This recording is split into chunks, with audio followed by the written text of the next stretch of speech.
It figures that the 1 week I take off, things go absolutely crazy in dirt racing. Today on the show, we'll react to Ryan Timms Knoxville Nationals score, Spencer Bayston and Jason Meyers splitting more on Donny Schatz and Tony Stewart. We'll talk Garrett Alberson versus Cade Dillard, late model silly season stuff, and a whole lot more. Let's go.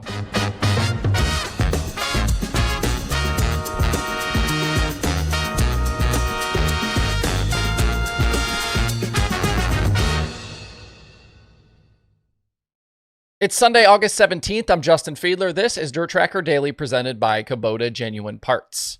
When it comes to Kubota, shortcuts just won't cut it. Bring your equipment to them for thorough inspections and unparalleled service.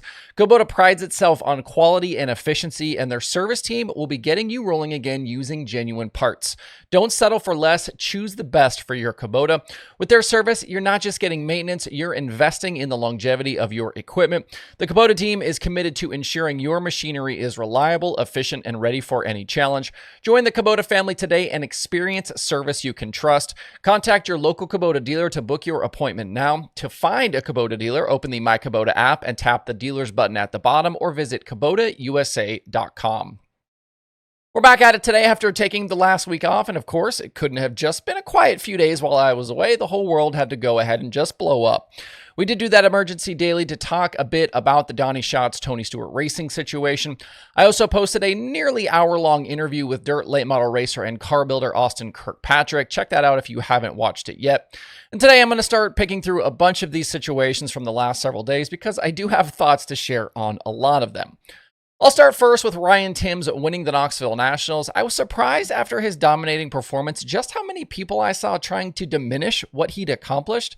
This kid had never before won an outlaw or a high limit race and came into the biggest event on the planet and absolutely beat the brakes off the best in the business. We had lead changes in every Nationals prelim feature coming into that Saturday night show, so don't tell me you can't pass out front at Knoxville. Clean air is always great, but there were plenty of others before Saturday who didn't do what Timms did out front.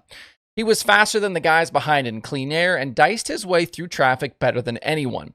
And let's not forget what he did on his prelim night. Third quick in time trials, an 8-4 run in the heat, and then 8th to the win in the feature. I'm fine with calling that initial start suspect back on that Wednesday. There is a case to be made that it should have been called back.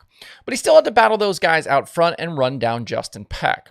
I also saw comments about how he runs Knoxville regularly, I guess alluding to that he somehow has an advantage because of that. We must have forgotten that a bunch of guys run Knoxville weekly and have for a lot of years. It certainly hasn't given any of those guys an advantage. It's crazy that we've gotten to this point where there are a group of folks out there who absolutely must run right out and try and diminish what someone just accomplished in these situations. Why can't we all just tip the cap and say good job? It was one of the biggest upsets in Knoxville Nationals history, and some still aren't satisfied. It's so clear that no matter what happens on a night-to-night basis, some out there will just never be happy with any outcome. I personally thought it was a great ending to the week. I was not convinced going in that Timms had the juice to keep that group of drivers at bay, but he never wavered. Shane Liebig gave him a great car, and Timms delivered in the biggest way possible. He beat the best on the biggest stage and deserves to be celebrated for it.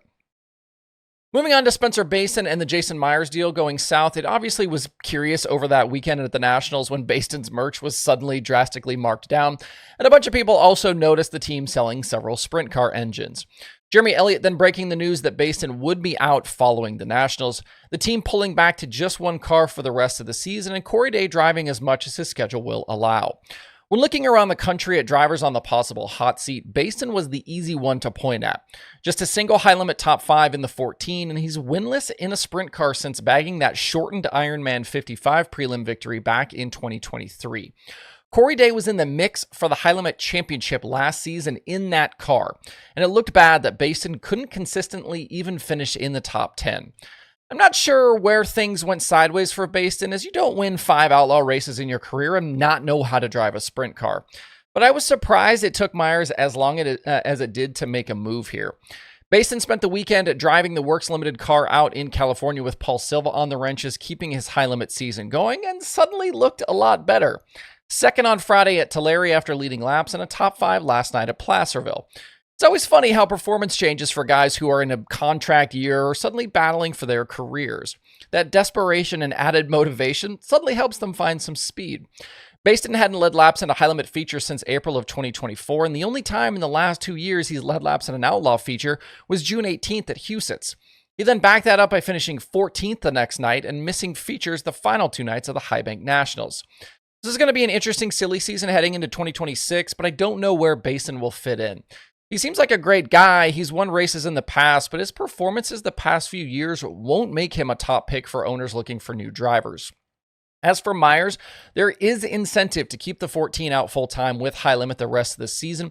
We know Day can't run all the shows with his NASCAR commitments, but even if Meyers doesn't plan on staying a full-time high limit team into 2026 and beyond, he would still potentially have that high limit franchise to sell. Who knows what that's actually worth on the open market, but it won't be nothing.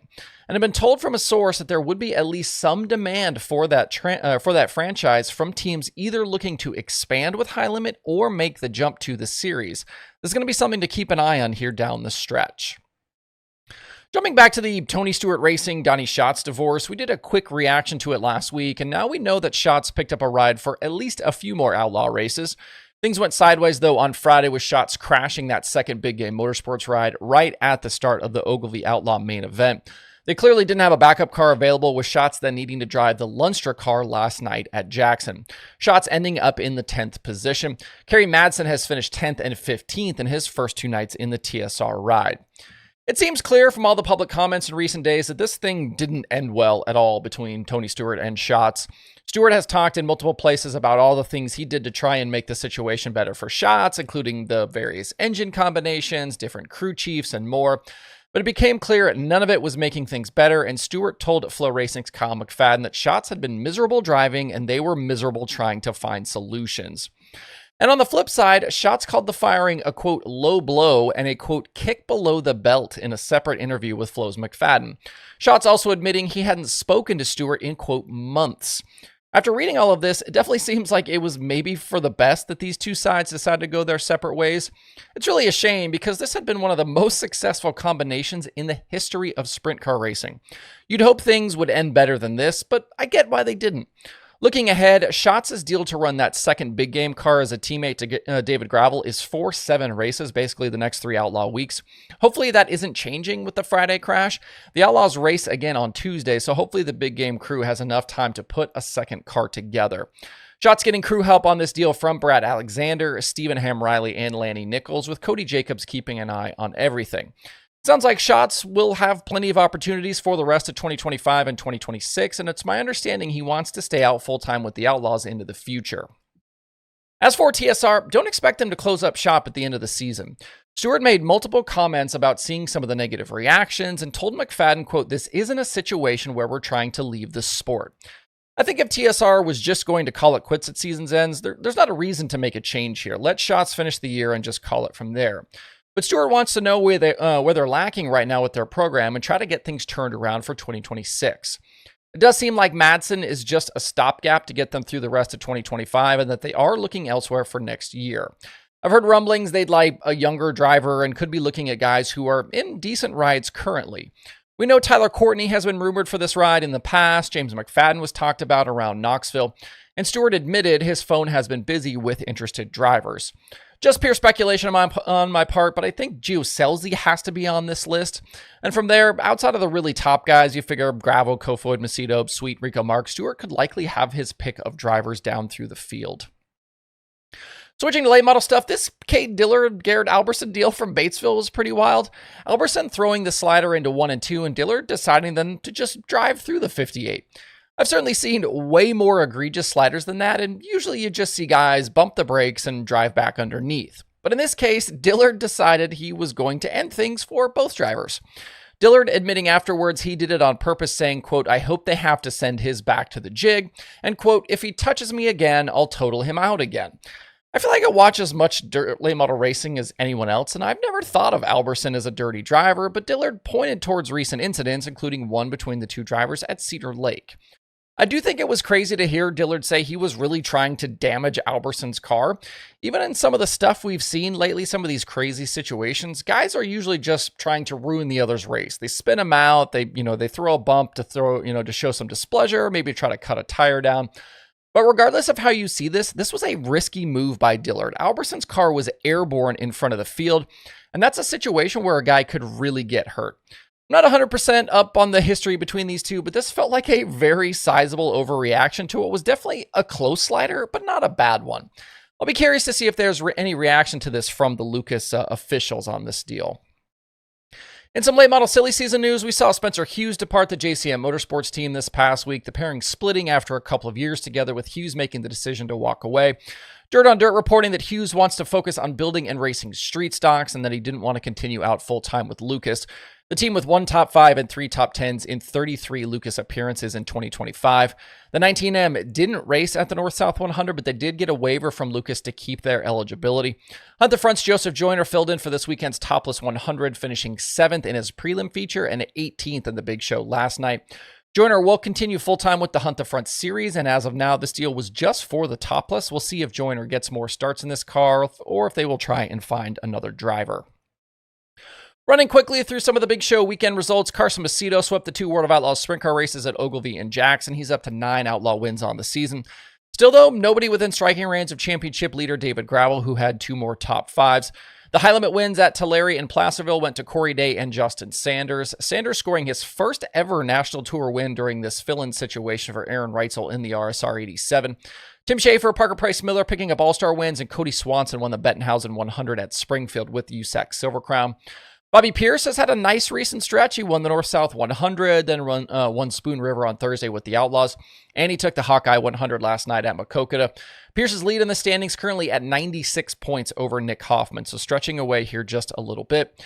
Brendan Shepard and Jonathan Davenport split the Topless 100 prelims, and then Davenport took control in Saturday's finale when Shepard blew a tire while leading. It was Davenport's second career win in the event. Davenport extended his Lucas points lead with Ricky Thornton Jr., Hudson O'Neill, and Devin Moran still holding those other 3 Lucas chase spots. Bishop up to 5th, but he's 230 points back. I think that's plenty for today, so we'll shut it down right there. I hope you guys have a great rest of your Sunday out there. We'll see you right back here tomorrow.